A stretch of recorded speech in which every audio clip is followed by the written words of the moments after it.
അങ്ങനെ നമ്മുടെ മുംബൈ യാത്രയുടെ 4ാമത്തെ ദിവസം ഇവിടെ ആരംഭിക്കുകയാണ്. നമ്മൾ ഭക്ഷണം കഴിക്കാൻ പോകുന്ന ഒരു ഹോട്ടലിൻ്റെ അടുത്ത് ഇവിടെ ഒരു ദർഗുണ്ട്. അബ്ദുറഹ്മാൻ ബാബ ദർഗ. ഇവിടെ ഒരുപാട് സ്ത്രീകളും പുരുഷന്മാരും ഒക്കെ പിന്നെ ഇതൊക്കെ ചെയ്യുന്നുണ്ട്, ദുആ ഒക്കെ ചെയ്യുന്നുണ്ട് കേട്ടോ. ഇന്ന് നമ്മൾ ഹോട്ടലിൽ നിന്ന് മാറ്റി പിടിച്ചു കേട്ടോ. ഇവിടെ നല്ല തലശ്ശേരി ഹോട്ടൽ ദോശയും കടലക്കറിയും കഴിച്ചുകൊണ്ടിരിക്കുകയാണ്. ചെറുപയർ ഇന്ന് തകർക്കണമേ അല്ലേ. അങ്ങനെ നമ്മൾ ബോംബെ തെരുവുകളിലൂടെ ഹാജി അലി ദർഗ എന്ന സ്ഥലത്തെ ലക്ഷ്യമാക്കി നടന്നുകൊണ്ടിരിക്കുകയാണ്. അവിടെ ഒരു ബസ് സ്റ്റോപ്പ് ഉണ്ട്. അവിടെ നിന്ന് 124 ഇത്രോ നമ്പർ ബസ് പിടിച്ചാൽ നമുക്ക് ദർഗ എന്ന് പറഞ്ഞാൽ നമ്മൾ അതിൻ്റെ മുന്നിൽ ഇറക്കി തരുമെന്ന് പറഞ്ഞു കേട്ടോ. ഇപ്പോൾ നമ്മൾ നടന്ന് ഇന്നലെ ഭക്ഷണം കഴിച്ച ഹോട്ടലിൻ്റെ ആ ഒരു ഏരിയയ്ക്ക് എത്തിയിട്ടുണ്ട്. പിന്നെ നമ്മൾ ബസ് കയറാൻ വേണ്ടിയിട്ട് ഇവിടെ ഒരു ബസ് സ്റ്റോപ്പിൽ എത്തിയിട്ടുണ്ട്. പിന്നെ ഇവിടെ ഇത്തരത്തിൽ നമുക്ക് സഞ്ചരിക്കാൻ വേണ്ടിയിട്ട് ഓരോ ഹിന്ദിയിൽ നമ്പർ എഴുതിയതാണ് കേട്ടോ. 124, 125 എന്നൊക്കെയാണ് ഇത് എഴുതി വെച്ചത്. അപ്പം അതേപോലെ തന്നെ ഇവിടെയും കൊടുത്തിട്ടുണ്ട്.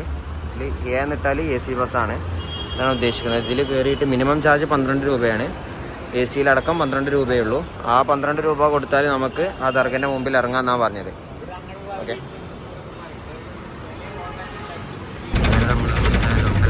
കേട്ടോ. AC ബസ്സാണ്. ഇതിലാണ് നടന്നു വന്നത്. നമുക്ക് ഈ തിരക്ക് പിടിച്ച റോഡ് മുറിച്ച് കിടക്കണം. അപ്പോൾ ഇതിൽ അണ്ടർഗ്രൗണ്ട് പാസേജ് ഉണ്ട് കേട്ടോ. അപ്പോൾ നമ്മൾ ഇതിലാണ് പോകുന്നത്. ഇതിൽ പോയിട്ട് താഴെക്കൂടെ നമ്മൾ മുറിച്ച് കിടക്കും. ഇതാണ് കേട്ടോ അണ്ടർഗ്രൗണ്ട്.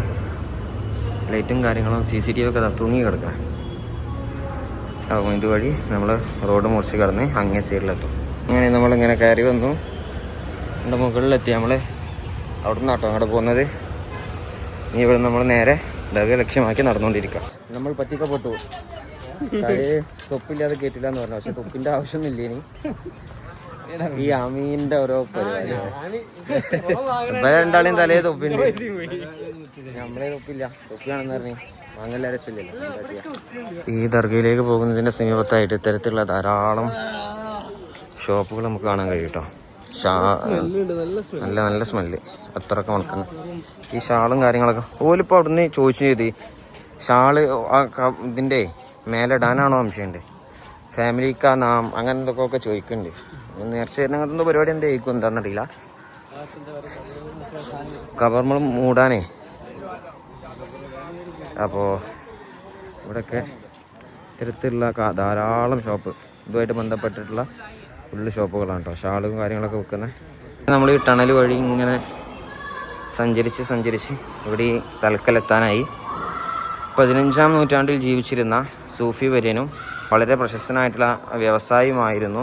ഇദ്ദേഹത്തിൻ്റെ മുഴുവൻ പേര് സയ്യിദ് പീർ ഹാജി അലി ഷാ എന്നതാണ്. വേലിയേറ്റ സമയത്ത് ഈ നമ്മളിപ്പോൾ നടന്നുകൊണ്ടിരിക്കുന്ന ഈ പാത മുഴുവൻ വെള്ളത്തിനടിയിലായിരിക്കും. ആ ഒരു സമയത്ത് ഇങ്ങോട്ട് പ്രവേശനം ഉണ്ടായിരിക്കില്ല. ഇവിടുന്ന് ഓൾമോസ്റ്റ് ഒരു 1/2 കിലോമീറ്ററോളം ദൂരം ഒരു ദ്വീപിലായിട്ടാണ് ഈ ദർഗ സ്ഥിതി ചെയ്യുന്നത്.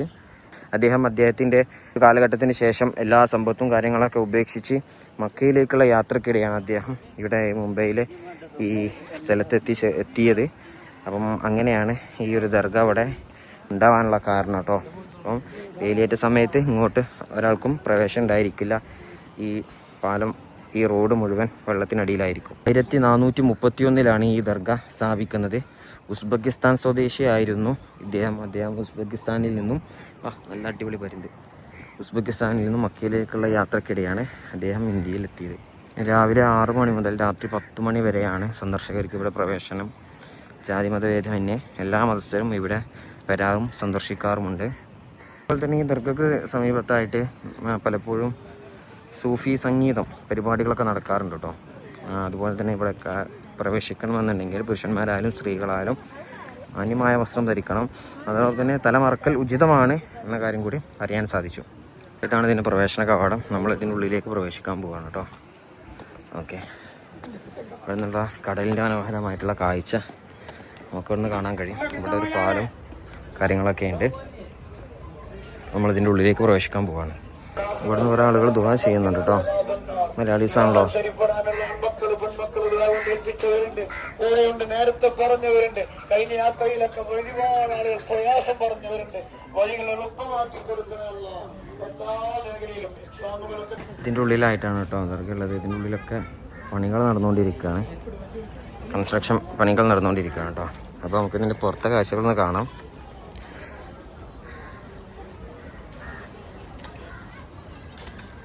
ഇതാണ് കേട്ടോ മനോഹരമായിട്ടുള്ള ഇതിൻ്റെ പുറത്തെ കാഴ്ചകളെ. ഇവിടെ കടലിൽ നീന്തി കഴിഞ്ഞ് വരുന്നവർ ഇവിടെ ഉള്ളുകൊടുക്കാനും കൈകാര്യം കഴിക്കാനൊക്കെ സൗകര്യമുണ്ട്. ഇവിടെ ഈ ദർഗയുടെ സമീപത്തായിട്ട് ഇവിടെ ഫോട്ടോ എടുത്ത് കൊടുക്കുന്ന പരിപാടിയും കാര്യങ്ങളൊക്കെ ഉണ്ട് കേട്ടോ. ഒരുപാട് ആളുകൾ അവിടെ ഫോട്ടോ എടുക്കുന്നുണ്ട്, കുളിക്കുന്നുണ്ട്, വെള്ളത്തിൽ കളിക്കുന്നുണ്ട്, ഒരുപാട് പരിപാടികൾ ചെയ്യുന്നുണ്ട്. അപ്പോൾ നമ്മൾ ഹാജി അലി ദർഗയുടെ മുമ്പിലുള്ള വെയിലേറ്റ സമയത്ത് ഈ സ്ഥലങ്ങളൊക്കെ പൂർണ്ണമായിട്ട് വെള്ളത്തിന് അടിയിലായിരിക്കും കേട്ടോ. നല്ല വെയിലാണ്. അപ്പോൾ നമ്മൾ ഈ ദർഗൻ്റെ ബാക്ക് സൈഡിലാണ് കേട്ടോ. നമ്മൾ ഇവിടുന്ന് മുമ്പോട്ട് കയറി പോകണം. ഭയങ്കര ദുർഘടം പിടിച്ച പാതയാണ്. ശ്രദ്ധിച്ചിട്ടില്ലാന്നുണ്ടെങ്കിൽ വീണ് പല്ലിൻ്റെ എണ്ണം കുറയും. അപ്പോൾ ഭയങ്കര ശ്രദ്ധിച്ചിട്ട് വേണം നമുക്കിവിടെ പോകാൻ. ഈ കല്ലുകൾക്ക് ഇടയിലൊക്കെ ഞണ്ടുകളും മറ്റു കാര്യങ്ങളൊക്കെ കാണുന്നുണ്ട് കേട്ടോ. ഒരുപാട് സഞ്ചാരികൾ അവിടെ കുളിക്കുക, കളിക്കുക, എല്ലാ പരിപാടിയും ഉണ്ട് കേട്ടോ.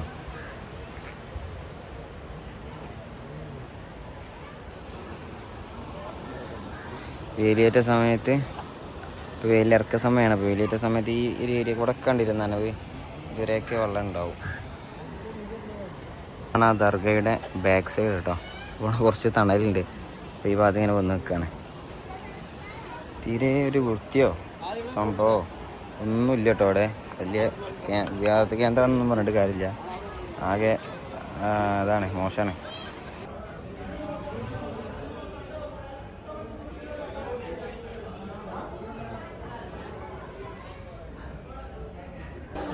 മുകളിലൊക്കെ പണി നടന്നുകൊണ്ടിരിക്കുകയാണ്. ഇവിടെ ഇപ്പോൾ അയാൾ വന്ന് മൈൽപ്പീലുകൊണ്ട് തല്ലൊക്കെ തല്ലി.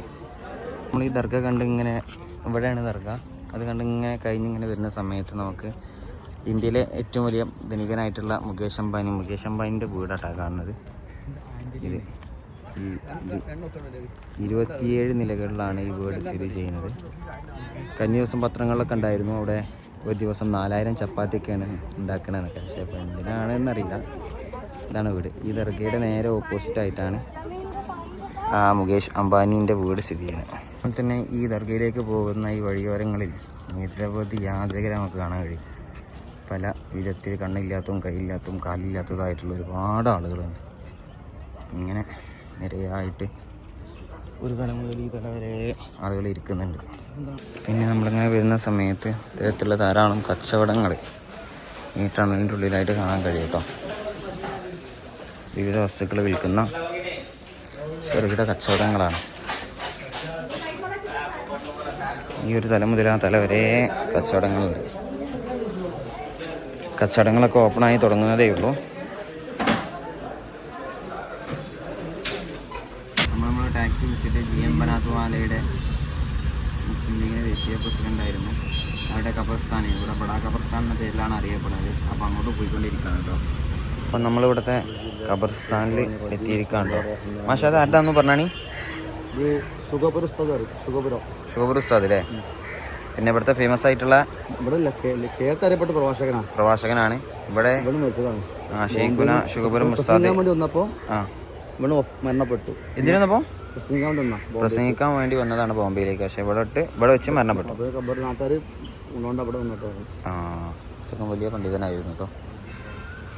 ഇത് VIP ഖബറുകളൊക്കെ ഉള്ള ഏരിയ കേട്ടോ.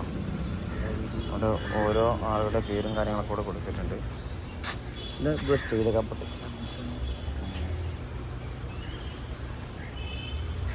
അപ്പോൾ നമ്മൾ GM ബനാത്ത് വാലയുടെ ഖബർ അന്വേഷിച്ച് പോവാണ് കേട്ടോ. ഇവിടെ ഖബറിൻ്റെ മുകളിൽ പൂവും കാര്യങ്ങളൊക്കെ ഇട്ട് കാണുന്നുണ്ട്. ഇതുപോലെ ഓരോന്നും ഈ നാട്ടിലെ വലിയ പണ്ഡിതനാണ് കേട്ടോ. അപ്പോൾ നമ്മളിപ്പോൾ കണ്ടുകൊണ്ടിരിക്കുന്നതാണ് ഗുലാം മഹ്മൂദ് ബനാത്ത് വാല എന്ന നേതാവിൻ്റെ ഖബർ. അദ്ദേഹം ജനിച്ചത് 1933 ഓഗസ്റ്റ് 15, മരണപ്പെട്ടത് ജൂൺ 2008 ജൂൺ 25 കേട്ടോ. അവരുടെയൊക്കെ ഫാമിലി മറ്റ് അംഗങ്ങളൊക്കെ മർമാടപ്പെട്ട ഖബർസ്ഥാനാണ് ഈ കാണുന്നത് കേട്ടോ. ഇവിടെ ബനാത്തുവാല എന്നത് അവരുടെ കുടുംബ പേരാണ്. ആ കുടുംബത്തിലുള്ള ആളുകളൊക്കെ മറമാടപ്പെട്ട ഖബർസ്ഥാനാണിത് കേട്ടോ. അദ്ദേഹത്തെക്കുറിച്ച് പറയുകയാണെന്നുണ്ടെങ്കിൽ മുംബൈ കേന്ദ്രീകരിച്ചായിരുന്നു അദ്ദേഹം രാഷ്ട്രീയ പ്രവർത്തനം ആദ്യമായിട്ട് തുടങ്ങിയിരുന്നത്. പിന്നീട് അത് കേരളത്തെ കേന്ദ്രീകരിച്ചും പിന്നീട് ഇന്ത്യ മൊത്തം കേന്ദ്രീകരിച്ചുള്ള സജീവ രാഷ്ട്രീയ പ്രവർത്തനത്തിന് നേതൃത്വം കൊടുത്തൊരു വ്യക്തിയായിരുന്നു ബനാത്തുവാല. 1967 മുതൽ 1977 വരെ മഹാരാഷ്ട്ര നിയമസഭയിലെ അംഗമായിരുന്നു അദ്ദേഹം. പിന്നീടാണ് അദ്ദേഹം കേരളത്തിലെ പൊന്നാനിയിൽ നിന്ന് 6-7 തവണ നിയമസഭയിലെത്തി നിയമസഭാംഗമായി അദ്ദേഹം തിരഞ്ഞെടുക്കപ്പെട്ടിട്ടുണ്ട്. 1993 മുതൽ 2008 വരെ ഇദ്ദേഹം ഇന്ത്യൻ യൂണിയൻ മുസ്ലിം ലീഗിൻ്റെ അഖിലേന്ത്യാ പ്രസിഡൻ്റായിരുന്നു. അതുപോലെ തന്നെ ഇംഗ്ലീഷിലും അതുപോലെ തന്നെ ഉറുദുവിലുമുള്ള അദ്ദേഹത്തിൻ്റെ പ്രസംഗങ്ങൾ നിയമയിൽ പലപ്പോഴും വലിയ വലിയ സംഭവങ്ങൾ ആയി മാറിയിട്ടുണ്ട്. അതുപോലെ തന്നെ രാജീവ് ഗാന്ധി പ്രധാനമന്ത്രിയായിരുന്ന ആ സമയത്ത് മുസ്ലിം വിവാഹമോചന സ്ത്രീകളുടെ മുസ്ലിം വിവാഹമോചന ബില്ലുമായിട്ട് ബന്ധപ്പെട്ടിട്ട് വലിയ പങ്ക് വഹിക്കാനൊക്കെ അദ്ദേഹത്തിന് സാധിച്ചിട്ടുണ്ട്. ഇവിടെ അതേപോലെ ബനാത്തുവാല എന്നുള്ളത് അദ്ദേഹത്തിൻ്റെ കുടുംബ പേരാണ്. അതുപോലെ മറ്റ് ഫേമസ് ആയിട്ടുള്ള ബോംബെയിലെ കുടുംബങ്ങളിലെ ആളുകളൊക്കെ ഇന്ത്യ ഇറങ്ങുന്ന ഒരു സ്ഥലം കൂടിയാണ് കേട്ടോ. നമ്മുടെ ഈ ദർഗാൻ്റെ അടുത്ത് നമ്മളൊരു മലയാളിക്കാൻ്റെ ഷോപ്പാണ് കേട്ടോ. ആയുർവേദിക് ഷോപ്പാണ്. അതെ, നമ്മുടെ ഭാഷയിലാണ് പറയുന്നത്. അതന്നെ സന്തോഷാണല്ലോ. ഇത് ഒരാൾ വന്നിട്ടുണ്ടെങ്കിൽ ഒരു മലയാളം പറയുകയാണെങ്കിൽ നമ്മുടെ ഭാഷയിൽ അപ്പൊ എന്ത് റായത്തുണ്ടാവും. ഞാൻ വരാൻ ഉദ്ദേശിക്കുന്നത് നമ്മുടെ മാതൃഭാഷയിലാണെങ്കിലും ശരിക്കും വ്യക്തമായി വരുന്നത്. അല്ലെങ്കിലോ ഞാൻ എന്തൊക്കെ പറയും നിങ്ങൾ എന്തൊക്കെ മനസ്സിലാക്കും അല്ലേ? പകുതി കുറച്ച് മനസ്സിലാവും കുറച്ച് മനസ്സിലാകത്തും അങ്ങനെ കോടായിട്ടേ. ആയുർവേദിക് ഷോപ്പാ. ബോംബെ സ്പെഷ്യൽ ബിരിയാണി കഴിച്ചു. പക്ഷേ വീഡിയോ എടുക്കാൻ പറഞ്ഞു. ഈ ജയിൽ മാസം പറ്റിച്ചേ ചരിത്രം പറഞ്ഞ് ഭക്ഷണം തീർന്നു അറിഞ്ഞില്ല. താജിലേക്ക് പോകാൻ വേണ്ടിയിട്ട് ഇവിടെ ബസ് നോക്കിക്കൊണ്ടിരിക്കുകയാണ്. ഇതുവഴി ബസ്സും കാര്യങ്ങളൊക്കെ വരും. ഇവിടുത്തെ ശബ്ദം ശ്രദ്ധിച്ചാൽ മനസ്സിലാവും. പിന്നെ പൂർണ്ണമായിട്ടും ഹോൺ അടിച്ചുകൊണ്ടാണ് എല്ലാ വണ്ടികളും പോയിക്കൊണ്ടിരിക്കുന്നത് കേട്ടോ. നേരം ബസ്സിന് വെയിറ്റ് ചെയ്തു. ബസ് കിട്ടില്ല. 120. അപ്പോൾ അവസാനം നമുക്ക് പിന്നെ ഇയാളെ കാറിൽ പോകേണ്ടിയിരുന്നു. ബസ് എത്ര നോക്കിയിട്ടും കിട്ടുന്നില്ല. നമ്മൾ കണ്ടുകൊണ്ടിരിക്കുന്നത് മുംബൈയിലെ ഹൈക്കോടതിയാണ് കേട്ടോ. Share market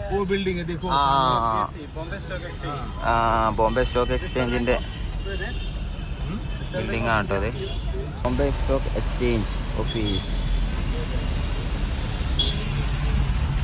bank of India. ഇതാ എസ് ബി ഐൻ്റെ ഇതാ बैंक ऑफ इंडिया का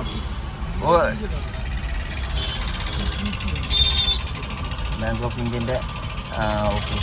ये हेड ऑफिस है. हेड ऑफिस जैसे महाराष्ट्र का मेन ऑफिस नहीं होता. महाराष्ट्र का मेन ऑफिस ये है. सेंट्रल बैंक का उधर है. SBI किसके पीछे है. ऐसे ऐसे सब है. बैंक ऑफ ഇന്ത്യയുടെ സെൻട്രൽ ഓഫീസാണ് കേട്ടോ ഈ കണ്ടുകൊണ്ടിരിക്കുന്നത്. നമ്മൾ ഈ പയ്യൻ്റെ ഇതിലാണ് പോകുന്നത്. അപ്പം വലിയ കാര്യങ്ങളൊക്കെ പറഞ്ഞിരുന്നു.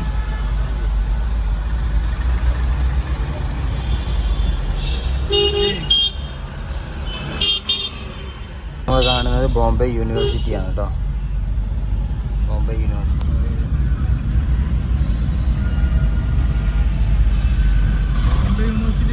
कांग्रेस फर्स्ट मीटिंग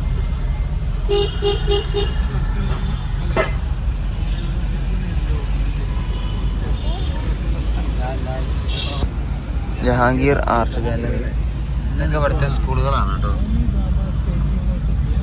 और ये जो है म्यूजियम है. म्यूजियम सभी बस इधर. और ये जो है ना होम्योपैथिक का जो हेड ब्रांच था भाभा करके विद्यालय है. ये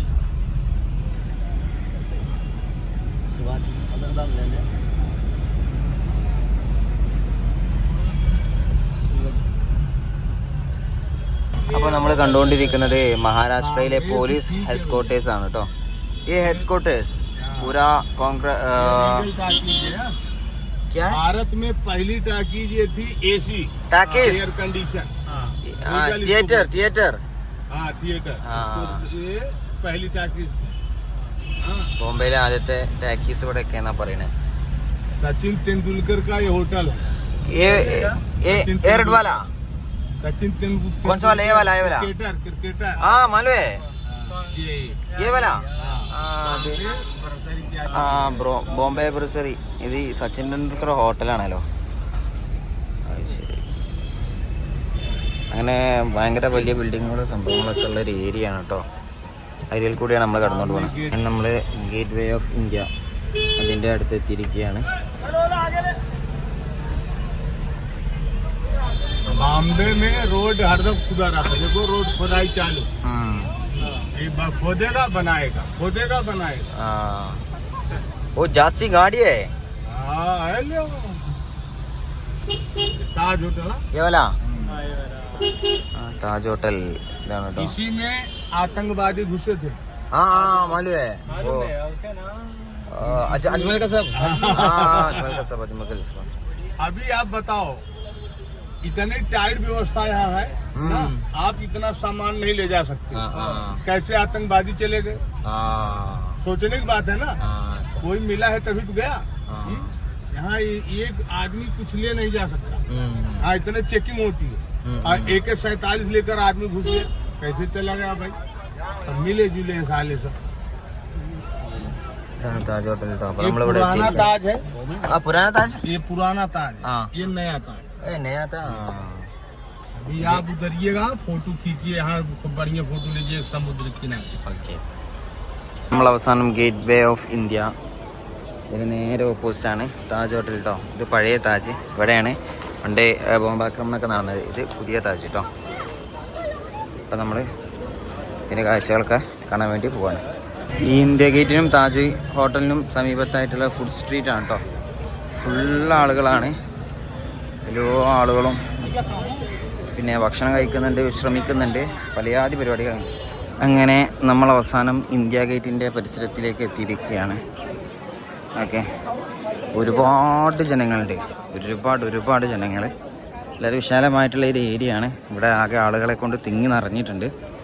ഇത് ഇന്ത്യ ഗേറ്റ് ആണെന്നുണ്ടെങ്കിൽ ഇതാണ് കേട്ടോ താജ് ഹോട്ടൽ. രണ്ടും വളരെ അടുത്തടുത്തായിട്ടാണ് സ്ഥിതി ചെയ്യുന്നത്. വേ ഓഫ് ഇന്ത്യ ഇതിൻ്റെ പിന്നിലെ ചരിത്രം ഇവിടെ കൊടുത്തിട്ടുണ്ട്. ബ്രിട്ടീഷ് ഭരണാധികാരിയായിരുന്ന ജോർജ് അഞ്ചാമൻ്റെയും ഭാര്യ മേരി എന്നിവരുടെയും ഇന്ത്യ സന്ദർശനത്തിൻ്റെ ഓർമ്മക്കായിട്ടാണ് ഈ ഒരു ഇന്ത്യ ഗേറ്റ് ഇവിടെ സ്ഥാപിച്ചിട്ടുള്ളത്. 1913 ആരംഭിച്ചതിൻ്റെ പണി 1924 പൂർത്തീകരിച്ചത്. ഇവിടെ ഇതിൻ്റെ അപ്പുറത്തായിട്ട് ഫെറി സംവിധാനങ്ങളൊക്കെ യാത്രക്കാരെ അങ്ങോട്ടും ഇങ്ങോട്ടൊക്കെ കൊണ്ടുപോകുന്ന പരിപാടിയും കാര്യങ്ങളൊക്കെ ഉണ്ട് കേട്ടോ. ഇവിടെ നമുക്കിത് കാണാൻ കഴിയും. ഇന്ത്യക്ക് സ്വാതന്ത്ര്യം കിട്ടിയതിന് ശേഷം ഈ കവാടത്തിൽ കൂടിയാണ് ബ്രിട്ടീഷുകാരുടെ ഏറ്റവും അവസാനത്തെ സൈന്യം കടന്നു പോയത്. അപ്പോൾ ഇത് അവരുടെ ഒരു സ്മാരകം കൂടിയായിട്ട് അവർ കാണുന്നുണ്ട്. എലിഫന്റ് കേവ്സിലേക്കും അലിബാഗിലേക്കും ഒക്കെയുള്ള ഫെറി സംവിധാനങ്ങൾ ഇവിടെ നമുക്ക് കാണാൻ കഴിയും. ഇവിടെ അപ്പുറത്തായിട്ട് ബോട്ടും സർവീസും കാര്യങ്ങളൊക്കെ ഉണ്ട് കേട്ടോ. അപ്പോൾ നമ്മളിവിടെ വന്നിട്ട് ഗേറ്റ് വേ ഓഫ് ഇന്ത്യ അതുപോലെ താജ് ഇതിന് മനോഹരമായിട്ടുള്ള കാഴ്ചകളും കാര്യങ്ങളൊക്കെ കണ്ടു. ഒരുപാട് ആളുകളുണ്ട്. നല്ല അടിപൊളി വൈബ് ഏരിയയാണ്. വൈകുന്നേരമൊക്കെ ഒന്ന് ഇരിക്കാനും സംസാരിക്കാനൊക്കെ പറ്റിയ ഏരിയയാണ്. ഒരുപാട് ആളുകളുണ്ട് കേട്ടോ. അപ്പോൾ ഇവിടുത്തെ കാഴ്ചകളൊക്കെ കണ്ട് നമ്മൾ ഇവിടുന്ന് മടങ്ങുകയാണ്. പിന്നെ എലിഫന്റ് കേവ്സൊക്കെ ബോട്ട് സർവീസും കാര്യങ്ങളൊക്കെ ഉണ്ട്. പക്ഷേ ഇവിടെ ചോദിച്ച സമയത്ത് അവിടെ ഒന്നുമില്ല. യൂട്യൂബിലൊന്നും കാണണമാതിരി ഒന്നും കാണാനില്ല. അങ്ങനെ ഇങ്ങനെയെന്നൊക്കെ അവിടെയുള്ള ആളുകൾ പറയണത്. പോണ്ട വെറുതെ നഷ്ടമാണെന്നൊക്കെ പറഞ്ഞത്. ഒരാൾക്ക് ഇപ്പോൾ റെഡി 290 രൂപയുടെ ടിക്കറ്റും കാര്യങ്ങളും ഉണ്ട്. പിന്നെ ഒന്നുമില്ല, ജസ്റ്റ് ചെറിയൊരു സംഭവമേ ഉള്ളൂ എന്നൊക്കെ അവർ പറയണത്.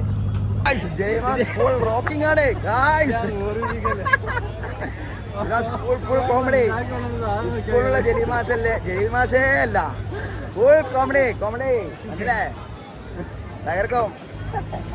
ഗേറ്റ് വേ ഓഫ് ഇന്ത്യ അത് പറയാൻ പറ്റില്ല. പറഞ്ഞ കോമഡി കൂടെ പറയാൻ പറ്റില്ല. ഏ താജ് ഹോട്ടൽ ഹേ. നടന്ന് ക്ഷീണിച്ചു. അപ്പോൾ അതിൻ്റെ ശേഷം ഇവിടെ ഒരു കരിമ്പ് ജ്യൂസ് കുടിക്കാവുന്നതാണ് കേട്ടോ. കരിമ്പ് ജ്യൂസ് ക്ലാസ്സിനനുസരിച്ചാണ് പ്രൈസ്. വലിയ ക്ലാസ്സായ റേറ്റ് കൂടും. ചെറിയ ക്ലാസ് 30, പിന്നെ 50 അങ്ങനെ. ഇവിടെ കരിമ്പൊന്നും പിന്നെ ഇതാക്കുന്നില്ല, ഏത് തൊലി ഒളിക്കുന്നില്ല കേട്ടോ. അതങ്ങനെയാണ് മെഷീനിക്ക് കയറ്റുക ചെയ്തത്. ഇപ്പോൾ നമ്മൾ ഈ മുംബൈയിലെ തന്നെ ഏറ്റവും ധനികരായിട്ടുള്ള ആളുകൾ താമസിക്കുന്ന വളരെ ലക്ഷറി ആയിട്ടുള്ള ഒരു ഏരിയയിൽ കൂടിയാണ് നമ്മൾ സഞ്ചരിച്ചുകൊണ്ടിരിക്കുന്നത്. അതായത് ഇത് താജ് ഹോട്ടലിൻ്റെ പരിസരമാണ് കേട്ടോ.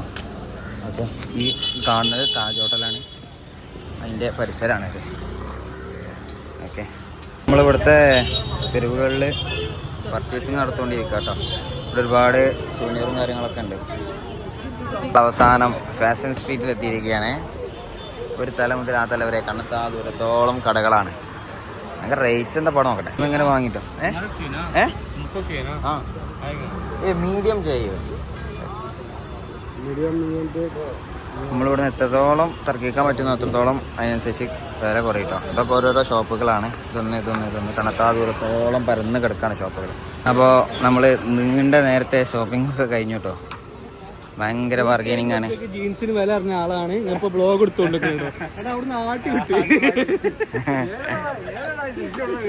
150 റുപ്യക്ക് ബാർഗൈൻ ചെയ്ത് വേറൊന്ന് ടീഷർട്ടിന് 100 റുപ്യ വില അറിഞ്ഞിട്ടോ. അയാള് കുപ്പായം പൊന്തിച്ചിട്ട് ഈ നമ്മൾ നേരത്തെ വാങ്ങിയാടേണല്ലോ. നമ്മള് ഫാഷൻ ബസാറിൽ നിന്നും ബസ് കയറിട്ടോ. ബസ് ഫുള്ള് കാലിയാണ്. നമ്മൾ തന്നെ ഉള്ളു, വേറെ ആരുമില്ല. നമുക്ക് വേണ്ടി സ്പെഷ്യൽ ബസ്. നമ്മള് ഭക്ഷണം കഴിക്കാൻ എത്താനും മോനെ എത്തത് അന്യ പുരുഷന്മാരെ മുമ്പിൽ അവർക്ക് മാർക്കാൻ പാടുണ്ടോന്ന് വെച്ച് എന്താ പറയണ്ടല്ലോ ജൽമാസി അല്ലല്ല അതൊന്നേ.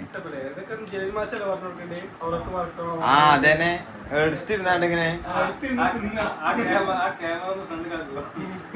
നമ്മളെ പുള്ളി അവിടുത്തെ വച്ചാണ്ട് പരിപാടിയല്ലേ.